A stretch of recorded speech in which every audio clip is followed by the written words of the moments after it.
Okay, good afternoon, everyone. Thank you for coming for this lunchtime session. I hope you've all had your lunch, so you're all bright and eager. My name's Jimmy Woodrow. I'm the Executive Director of an organisation called Pasture for Life. We're essentially trying to help livestock farmers move towards agroecological practices, primarily through knowledge exchange, but also doing a lot of research, and we have a certification, which is possibly where you might have come across us from. These sessions are new for ORFC and have come very much on the back of some feedback we were all given last year, which I personally also strongly feel, which is that often we're going to panel sessions and we hear from people in a very brief way, and actually what a lot of people in the room are wanting is a much more in-depth understanding of what's happening on farm, and in particular looking at things like the numbers and how a farm has gone from A to B as they've moved towards a more agroecological or regenerative pathway. So this is what this deep dive session is all about.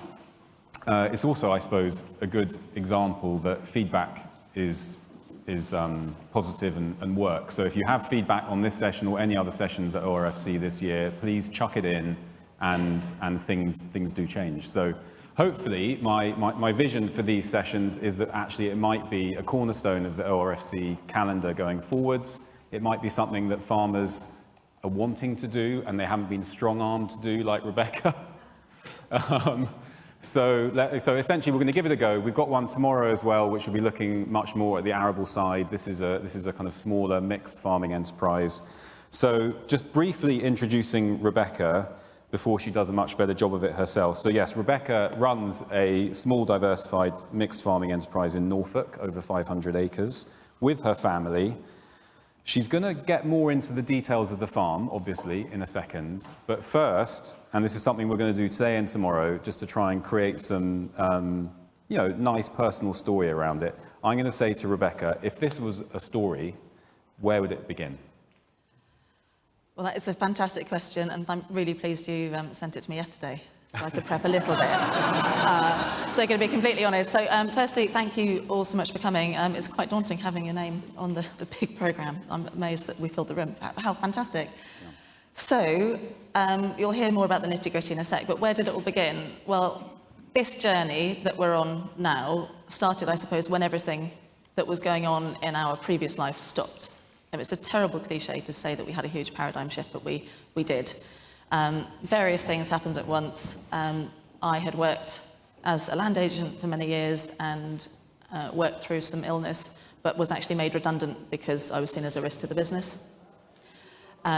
We had some very core enterprises on the farm, very conventional enterprises, and at the same time that went horribly wrong. So how we became Old Hall Farm and what we do now literally started when we went on holiday to Scotland, because everything else has stopped. It's the first time we've been able to go away. So this started when our lives literally ground to a halt.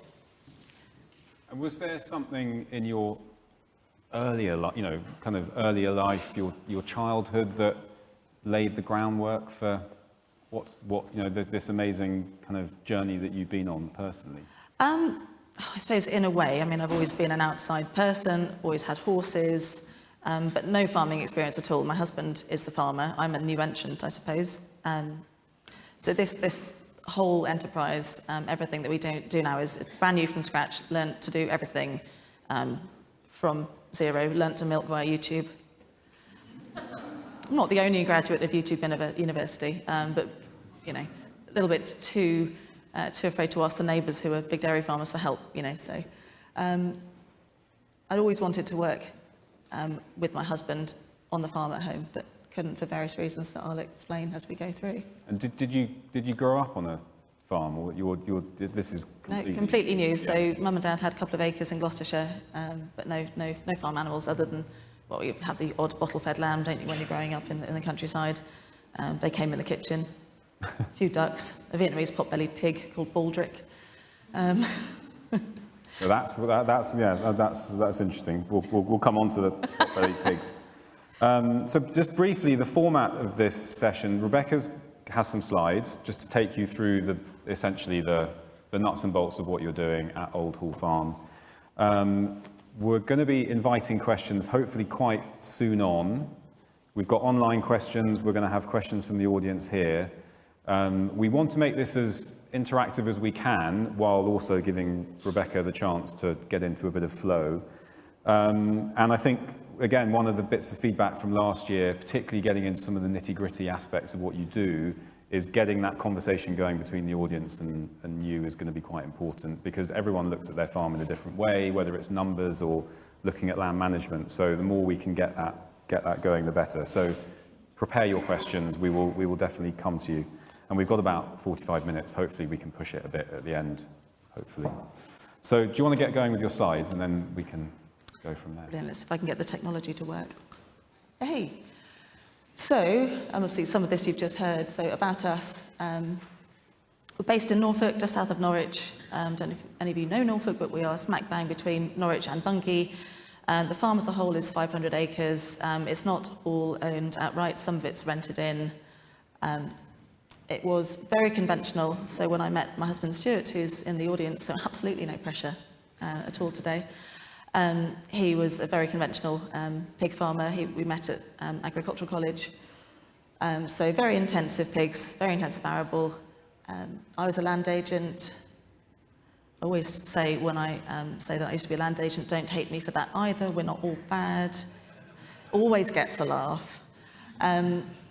But our current farm use couldn't be more different. So we started from scratch, a Jersey dairy, all raw milk, keeping calves at foot. From that, we've grown a beef herd. We have sheep, which we have for meat. Goats, they were meant to be for meat, but they're quite hard work and it's very expensive if you're not doing enough to make a business out of it. So they're really for on-site experiences. We do goat walking and we sell grass nuts in the shop at £1.50 a bag, which I think makes them about £5,000 or £6,000 a tonne to sell to the general public to go and feed them, so that's great. Pigs we still have. They're very different. We don't use farrowing crates. We don't have slatted, well, we have slatted buildings. We don't use them. They're all on straw, all rare breed. Chickens for eggs. We'd love to do chickens for meat, but just haven't found the time, and bird flu's been a little bit of a pain, so haven't got around to that yet. We started literally with one cow when we started our little honesty shed, but we're now milking 45. The dream was always to have a farm shop, which we do now have. That's been opened 5 years in May. So farm shop, butchery, restaurant, vineyard. We still have technically what is arable, but what we'll end up doing is pasture cropping through countryside stewardship. So that's been absolutely brilliant for us. So that is, you can just see a few pictures up there. Calves in the parlour. I try not to let them in too often because they cause complete chaos. And that's a little bit of a view of the shop. So we were lucky enough in 2020 to do a holistic management course. Stuart and I came to the idea that we really needed to do it from very different directions. I think it's quite funny, we were both quite worried about suggesting it to the other person. And I think in the same week we got brave and said, look, I really want to do this course. And it was a relief because, as you know, I wanted to do it, Stuart wanted to do it, and we contacted 3LM and they actually came to us. So that was January 2020, just before lockdown happened, and I actually think that doing the holistic management course saved us. So with a new business going into lockdown was quite hard, particularly if it's very customer facing and you rely on people to come to you. So that was a bit tricky. Just quickly chipping in there. Yeah. My view of holistic management is that it's incredibly impactful if you get it at the right time in your own personal journey. Yep. And it sounds like you've done it kind of way earlier than most people. So I find that fascinating that you've managed to really use it and build on it, even though it was kind of strangely advanced for perhaps where you were.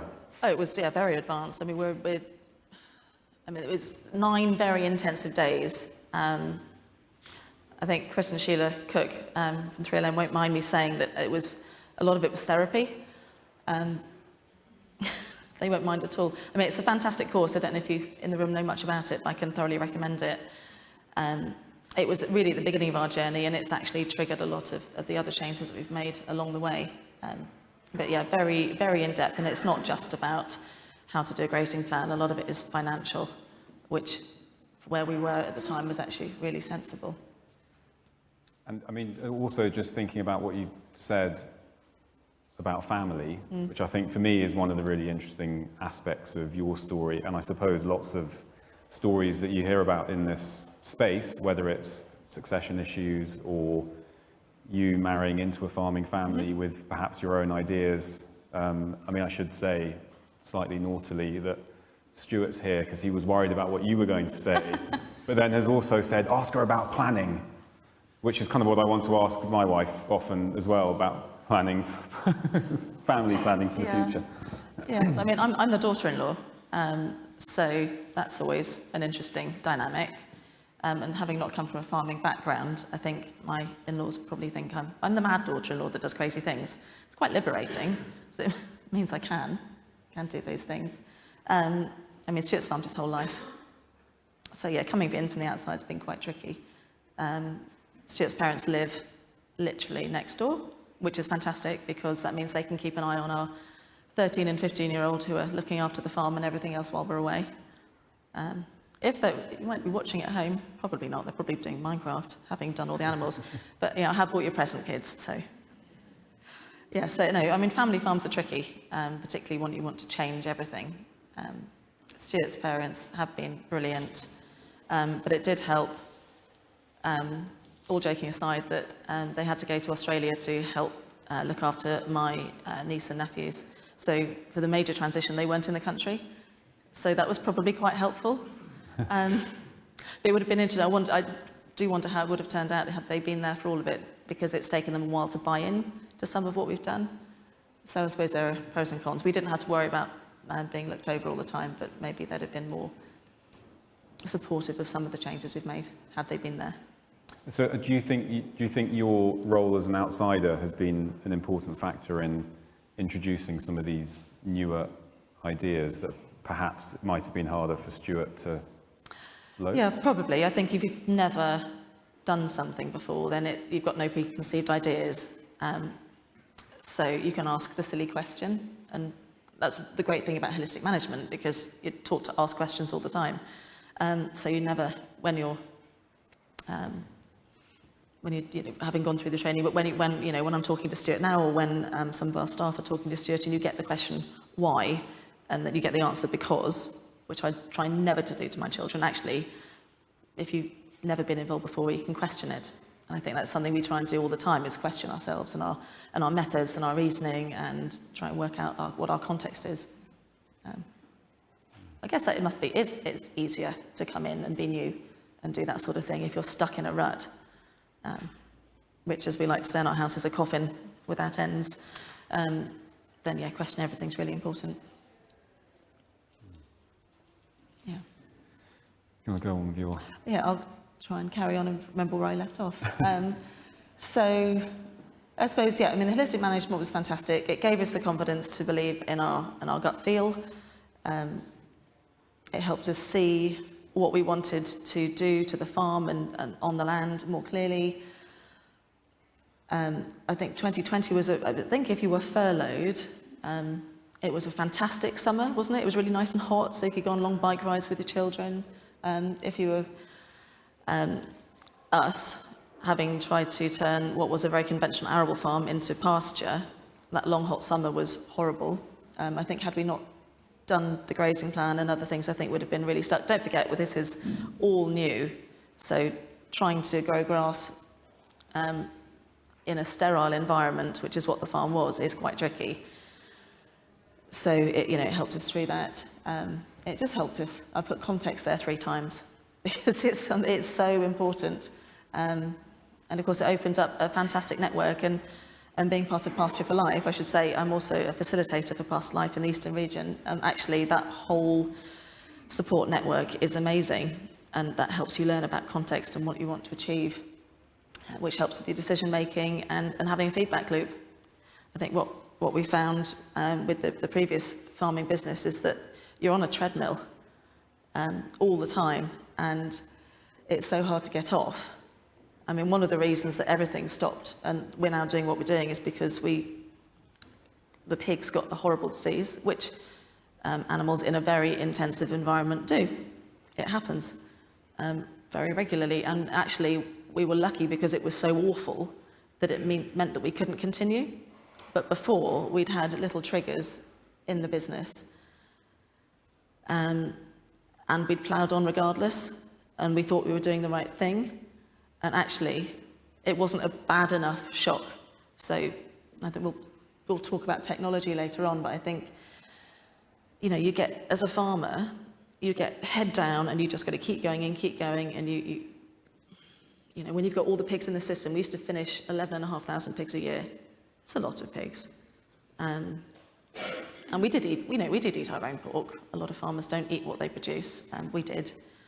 But I couldn't have set up the farm shop with what we were growing, and I think it's taken my in-laws a little while to understand that. I did once have the comment, well, you could have just set up the farm shop selling pigs. Well, I couldn't. What would you have wanted to know back then when you were in the thick of it that you now know to have maybe allowed you to make that transition without the real low point? Do you think that would have even been possible? What would I like to know? I would have liked to have had more confidence not to try and do everything all at once. But whilst we have a very new business, it's got a very historic mortgage. So you do push. That's got to be, you know, you've got to please the bank manager. That's why countryside stewardship was so important. It enabled us to transition into growing grass with that income. The whole farm's in stewardship.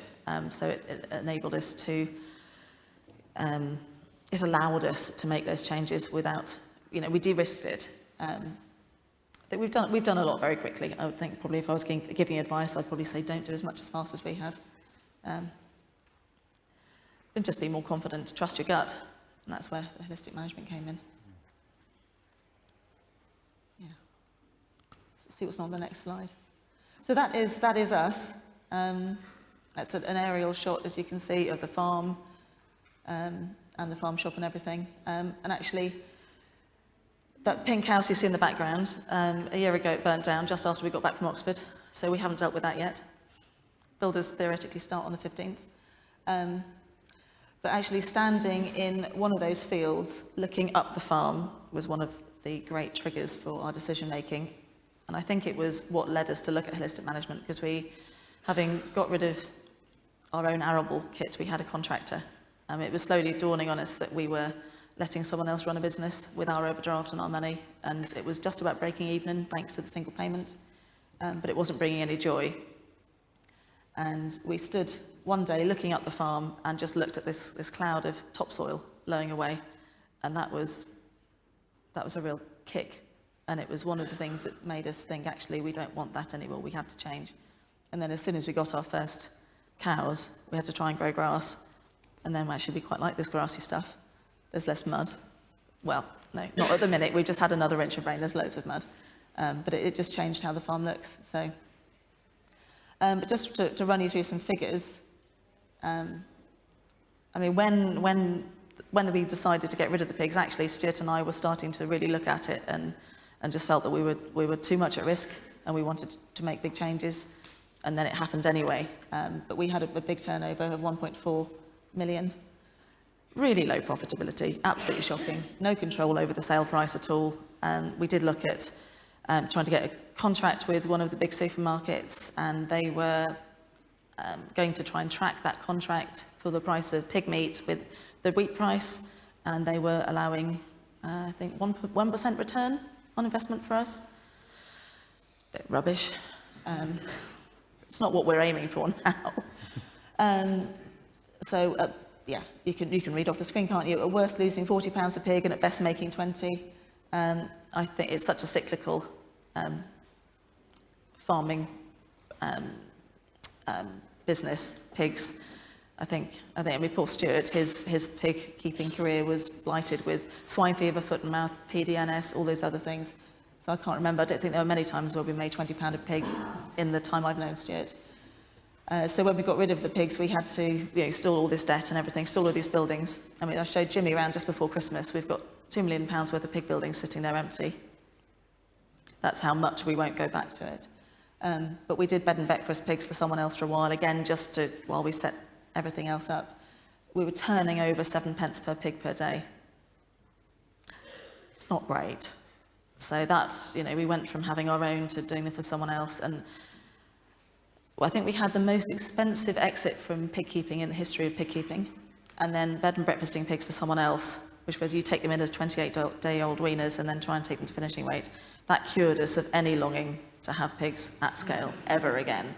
And really importantly, it cured Stuart's parents of wanting to do that again. Because, they'd done it their whole lives and they were very good, very efficient, but it wasn't for us. So all the risk, no resilience, and when the power goes off, it goes wrong. So we did have a couple of major problems. So with our current enterprises, don't get me wrong, when the power goes off, we still have problems. The internet was down this morning, but I'm not there to deal with it. Someone else has, thank goodness. But we are trying to spread the risk all the way through the different enterprises. We're controlling the sale price, which makes a massive difference. And our customers are fantastic because we explain why the price has to go up, such as the electricity price is going through the roof. And I know, it's affected everyone, but they understand that if the food price has gone up, that we need to put the price of milk up a bit. We're not cheap. We're £2.50 a litre. But what's a coffee now? £3.50, £4? A pint of beer last night. We didn't buy that many rounds, but that was expensive. But people seem to understand. Every part of the business has to earn a right to be there. And we're trying to add value all the time to everything that we do. But the one difficulty being so new is complete lack of benchmarking. So lack of benchmarking, having never done this before, lack of benchmarking because COVID made us shut. I think we've now had a normal 18-month trading period in 5 years. So vertical learning curves all the time. And I'm looking for any other dairy farmers in the room who are looking at my last but one bullet point. Our cows, they do work hard. They have a calf every 18 months, but that's what they bring in as individuals during the length of their lactation. And that's quite a different farming model. We often hear about some of the challenges that particularly bigger, more intensive farming operations have in transitioning to these sorts of systems. Stranded assets is something you hear about a lot. It sounds like you've got some stranded assets, but you've still made this change. Do you think what you've done is applicable to all the other intensive pig farms out there? Is it not? Crikey, not everyone wants a farm shop, which is probably just as well. We don't want to be completely niche, but we want enough competition, not too much. There are ways and means of converting pig buildings to be slightly more nicer to the pig, but it's very expensive and the returns are tricky. It can be done, absolutely. I think our business is probably quite interesting because we've gone from being a business with a high turnover to a completely different business with actually still quite a high turnover. We haven't had our accounts back from last year yet, but we've exceeded what the previous business used to do. In how many years? We started selling raw milk from a shed 7 years ago, but we've had the farm shop in its current shape for 5. So when we moved into the farm shop, we were turning over £150,000 from a porter cabin. Busiest porter cabin in Norfolk. And now we've exceeded that. So 5 years. So when we think about 2030 with our environmental targets, you can do a lot between now and 2030. Yeah, you have to want to. You have to have the right drive, right impetus. But we found that we couldn't not change for many, many reasons, not just from a business point of view, but from a personal point of view as well. From having visited you, some of the businesses on your farm seem to me to be quite low tech, kind of agroecological in that sense. But then also through your farm shop and perhaps some of your more commercial ways of working, you're trying a bit of everything. What do you feel about the role of tech in either getting farmers like you from one place to another, or in assisting you be better business people, I suppose? Technology is really, really useful, let's face it. We've all got swanky mobile phones in here, haven't we? Probably. I do remember with great joy the old Nokias that you used to be able to drop in a puddle, drive over with a tractor. But you can't take a picture of your cow and bung it on Instagram and get customers because of that. So we are, we do use a high amount of technology, but we're not driven by it. Stuart won't mind me saying I think my mic's gone. There we go. You're back. Are we back? Yeah. So Stuart, you won't mind me saying that you're a little bit of a Luddite. Yeah, he doesn't mind. He doesn't mind. I'm not a Luddite. I enjoy tech. Have I still got no mic? Can you hear me at the back or not? Do you want me to shout? I think for online we need a... Promise not to sing. Is this on? Yeah, Yeah. I'm on. So where was I? Yes, Stuart's a Luddite. No, we love tech. We use it to the best of our advantages. The restaurant is fairly high-tech with an EPOS system. The shop is fairly high-tech with its EPOS system. But we don't milk with robots. We milk with a 60-year-old Parlor framework. We have actually done what we said we would. We've gone from 4 stalls to 6. It's really exciting. It's quite nerve-wracking when you're in there on your own, but it's achievable. So, like technology, try to use it, but I won't be led by it. I think that's quite dangerous. The cows are 100% pasture-fed, so they're not mega high yielding. So I could milk them by hand if it all went wrong, because who knows what's going to happen in the next 10 years. We try and make use of it. We have an online shop, which is fantastic. I think that online sales have increased by 250% in 18 months, which is brilliant, but slightly daunting.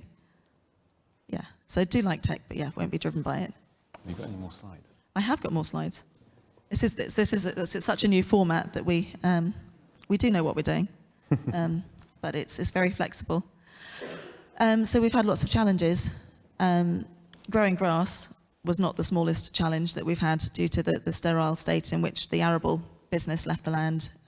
So we made all the changes without sending the memo to the soil. We ditched all the drugs, but we're coming back from that now. I had to break into the family business. Vertical learning curves, that's YouTube again. I think the biggest thing is we haven't always known what we've needed to know. And you can see everything on there: money, time, family, trying to build a team. When we had the intensive pigs, we had a non-family team of 3. My non-family team now is nearly 40. So we've had to learn a few skills along the way in terms of managing people. We have to build a reputation, have to build a business that people want to keep coming back to. Trying to deal with our peers, that's been quite entertaining at times. Being an entrant to dairy and then being so different as well, keeping cows with their mums. And we keep them with their mums for up to 12 months. That's challenged a few of our neighbours.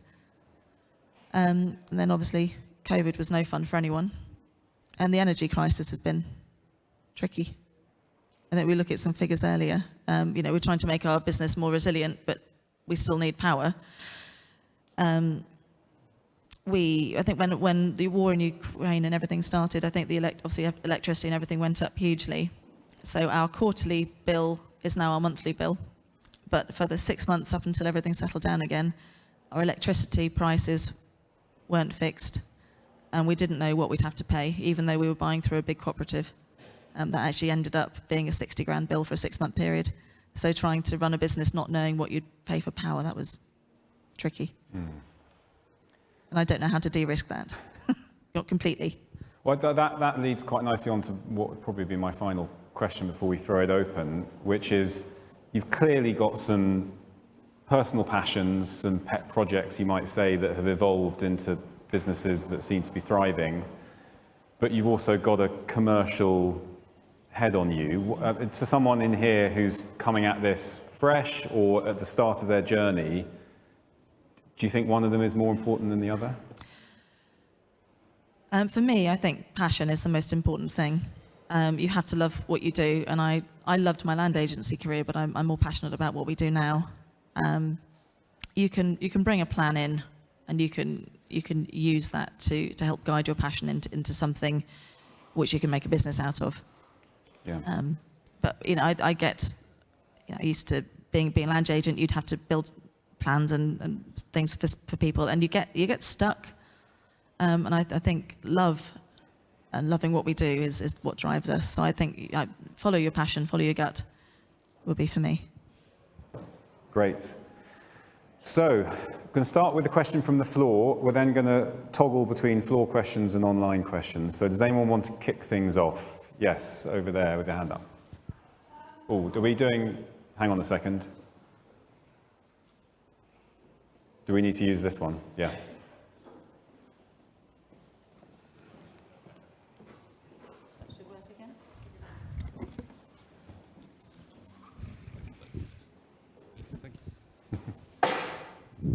Hi. I would love some more detail about the calf at foot stuff. I think that it's a great technique and we need a lot more of it, but there can be, I hear, issues with profitability.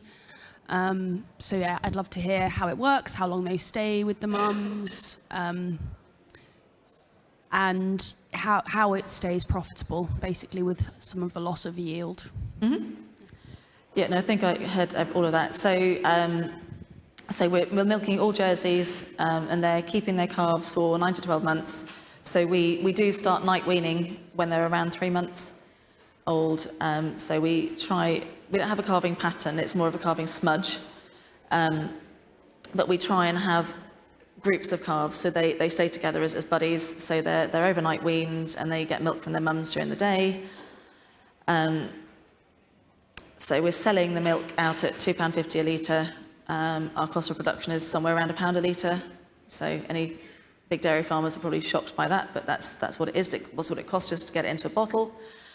We're making, we're doing cream, butter, ice cream, yogurt, ghee when I get time. So they're quite profitable little cows. It's always a point that I laugh about with our insurance company, because we obviously are insured for various things and notifiable diseases, but I can't actually insure my cows for what they're worth and for what they provide. So that always makes us laugh when we do the insurance review, because that's not how the farming sector is geared up. The cows in a normal system don't have that much value, but ours do, way over and above the market value of themselves as individuals. I'm happy to go into really deep detail on keeping calves at foot, but it's... But and there's a session tomorrow. And there is a natural weaning. Yeah, which will include calves at foot. And I mean, I'd also say the ethical dairy in southwest Scotland have got some really good data on the transition from, I guess, weaning much younger to having a proper calf at foot system, and the financial implications of that, and how actually it's not been anywhere near as bad as they thought it was going to be. No. So we'll go to a question online now. Andy? From online, this is from Andy. Rebecca, did you use any professional advisors in your transition, or did you use experimentation to work it all out? So professional advisors, sorry, what was the last bit? Did he base it on using professional advisors, or was it a lot of experimentation? A little bit of both. So when we put the planning application in, etc., for the farm shop, we use professional advisors. We do from time to time, but the nice thing about the Pasture for Life network is all of the farmers on the forum, they're all experts in their own field, and they're very good at sharing advice. So mainly experimentation. But we have had to learn a lot as we've gone along as well. If nothing else, I can't afford £200 an hour land agency fees. That's it's too much for our business to support. Okay, question on the left here. Yeah, gentleman there. Thank you very much. My name's Angus. Thank you for your presentation. It's very inspiring. Could you say a bit more about the specific practices that you have been using on the farm itself in the agriculture that have made the big difference, and whether you are, how, if at all, you work with the cluster of other farmers to make this, to assist the process? Mm-hmm. So on the farm itself, because we don't have a lot in the ways of machinery, we are largely relying on the cattle to do the work for us. So we have, with the countryside stewardship scheme, we have put in herbal lays across the farm, and we've actually just gone back into that this year. So we are bale grazing, which is helping a lot with our organic matter and helping a lot with trying to find a natural seed bank, as well as using bales from our herbal lays to put seed in. This is mainly using the cattle as tools, because I can't afford much else. So we're having to do it in a cheap way. So it's, using us. We don't have a bale unroller, so we roll them out by hand, which, can be quite good fun. Thank goodness we live in Norfolk, so it's fairly flat. But the odd hill would be really nice, just to take a little bit of pressure off. Sometimes the bales are quite heavy. We are in a cluster group as well. That's grown hugely. I think there's about 20,000 acres in our cluster group, possibly slightly more. So we're, going back to the question about professional advisors, actually, if within the cluster group, a lot of that can come for free. So mainly trying to use the animals. I think we're at the stage now where we're a little bit more experienced, and now, we could maybe use some gypsum, maybe look at getting some machinery tech in to help speed up what we're doing. But largely we're trying to do it the cheap way. Rebecca and Stuart are lucky to have some excellent neighbours, including Hodmedods, fence-on dairy. Yeah, it's a little hotspot. Back to a question online. So, next question from online. This is from, where are we? From Adrian. How do you let followers into the parlour while milking? How do I? Well, I try not to do it too often. I'm going to be completely honest. So our parlour system's really simple. You're probably all on Instagram. You can see it on there. It's literally, I open a gate, call a cow, and she comes in. Occasionally, I have to make sure I don't get run over by lots of cows wanting to come in because they think they want their breakfast. The calves only come in probably 5 or 6 times. And that's usually with the heifers. The experienced cows literally will have the calf, and then they'll come to the gate and say, "Hi, I've had the baby, I now want to come back to work." So I don't have to bring the calf in. It just depends on the cow. I don't have anything. I'm not a Gina Ford mother, so I'm not a Gina Ford farmer. I can't, it's too regimented for me. I love that. Question from over here, second one in. I just wanted to ask about scale of enterprises. What headage are in each enterprise, and how does, when you sell all that, what's the split between farm shop, online, and restaurant sales? Mm-hmm. That's a good question. So we've gone from milking 1 cow and selling out of a fridge to milking 45, so 60 head in total. In terms of pigs, we've got about 20 sows, chickens around 300. Total cattle, about 260, because we've grown really quickly, and the suckler herd is virtually all half Jersey, but we're actually working with a local farmer now. He's put his land into stewardship, so he's taken the males, working with us, so we still own them, but he's finishing them for us. So that's actually really exciting. He's working with Hodmedods as well and wild farms, and actually Leon's a vicar, so he wants to be a regenerative vicar and wants to feed his local community, which is amazing. So in terms of with the total turnover, it has changed a lot. When we started, we were a restaurant with a farm shop, so it was about 60% restaurant, 40% farm shop. That's what I can count. And then after COVID, we were largely farm shop with restaurants, so more like 60-40, but the other way. And now in terms of turnover split, the online sales, which we started from literally from nothing, that I should think by the time we get to our end of, we're June to June with our financial year, that online shop will be turning over about 500,000. So that's nearly a third of our total turnover, which is quite something. So we're selling everything direct. We haven't had enough milk now for about 4 months. We have just bought some more cows. All of our beef goes through the shop and online. We're not self-sufficient yet, but there's 50 cattle with a neighbouring farmer, and he'll be able to finish them quicker than we can because we shouldn't be overstocked on 500 acres, but because we're still trying to improve it, we are. So we're not quite self-sufficient there yet, but it means I can support other local pasture farmers by buying from them. Pork-wise, we're self-sufficient. And vegetables, well, there's the beginning of a market garden, but I have not had time to do that yet. So. You haven't mentioned your Highland cow, which is lost, I presume, in East Anglia? Oh, no, she's still there. No, so, I mean, we were talking about passion earlier. I do lots of crazy things because I love to do it. So he's still there, he hasn't left. Stuart now doesn't mind the fact that we have sheep. Not too much, as long as they don't escape and he has to go and chase them. I've been allowed some donkeys and a Highland cow, because that gives me joy and it gives customers joy. And whilst the donkey adoptions haven't paid for the donkeys yet, it does mean that people will come to the shop for the first time because they've seen them on Instagram and they'll spend £200 in the shop. So that's kind of like paying for them. Back to the online questions. So next up, this is from Joanna. How long is the lactation period for your cows and what do you do with them after? Same with the hens you keep for eggs. How long do you keep them for production and what happens to them afterwards? Mm-hmm. Do you hatch yourself or buy them in? So I'll do the chickens first. That's a shorter answer. So we aren't hatching anything ourselves yet. Haven't really got the right setup for it. The chickens at the minute seem to be dying of old age or fox. So in an ideal world, we'd probably have a poultry processing facility, so any older chickens could then turn into chicken pies. Cow-wise, so it depends on the cow. I don't really do averages, but if I had to, I'd say on average the lactation length is around 18 months. So we're not pushing the girls to get back in calf. And it's quite noticeable, they've got real personalities, and some of them, as soon as you put them back in calf, they stop giving as much milk as they were almost straight away.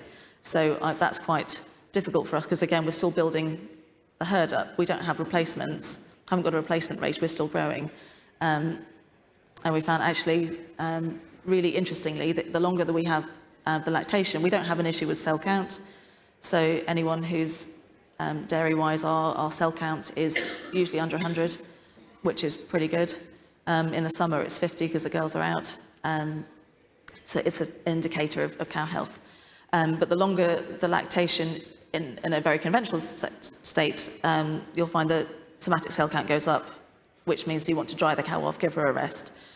But we find that ours is staying low, but actually the percentage of cream that we get per litre is a lot higher. And so there's an incentive from so many points of view to keep that lactation longer, because we get a more nutrient-dense product, which is great for making butter. And as to what I do with the girls eventually, well, we've got some cows milking that are, I think the average age is about 8, maybe 9. We've got one who's 13. So the honest answer is we haven't got a fixed plan, but they won't. Whilst I believe in people eating cold cow meat, it's not what I want to do. So watch out for Jersey cow retired adoption packages coming up soon. I'm a soppy old so-and-so, so I can't see not keeping them. I'm going to try taking one more from the audience. Someone there who's popping their head up, and then perhaps one at the same time online, and then we'll kind of do it together. So, yeah. Hiya. I was interested in that you're unrolling bales. Is that for dry cows or lactating cows over winter? And is that hay or silage? And how do you find making hay from a herbal ley, if that's right? Okay, and then we'll also one from online, and we'll get you to answer them together. Okay. What did your stewardship, what did you do with your stewardship, and at what scale and what prescriptions? Okay, that's a really easy question to answer. Okay. So rather than just doing the edges for the stewardship, literally the whole farm is in. I think Stuart and I were having a conversation, and we were trying to do the little corner bits and trying to make it add up and make enough money. And I just went, well, why don't we just put the whole blinking farm in? And we did. So that was fairly easy. So it's largely all GS4. We had some enhanced overwinter stubbles, and we've actually managed to graze those, get some cover crops in, and undersow. That's worked really well. And Bale grazing. Bale grazing. So it is not silage. I don't like silage. We try and take a haylage crop, so somewhere between hay and silage, and then we end up if we're lucky, if we take a second crop, it's near a hay. So despite the fact there's a lot of chicory in there, we can still wrap it. I do hate wrapping, but I don't have enough storage. And if I was just bale grazing beef animals outside, I wouldn't mind leaving the bales outside, but I'm not. Beef animals are a bit easier. Dairy is so sensitive, so it has to be better quality and more consistent. Because if nothing else, I can't afford for it not to be. I can't afford for my milk yield to drop. I didn't quite catch all the other questions, the end of your question as well. Did that answer your question? There is actually a session on bale grazing, which from memory is at 10 a.m. tomorrow. Is that right? Yeah? In here. I don't think there's any dairy farmers on that panel, but this obviously shows that... If you see me floating around, you can always grab me and ask a follow-up. Do we have time for one more? What are the team thinking?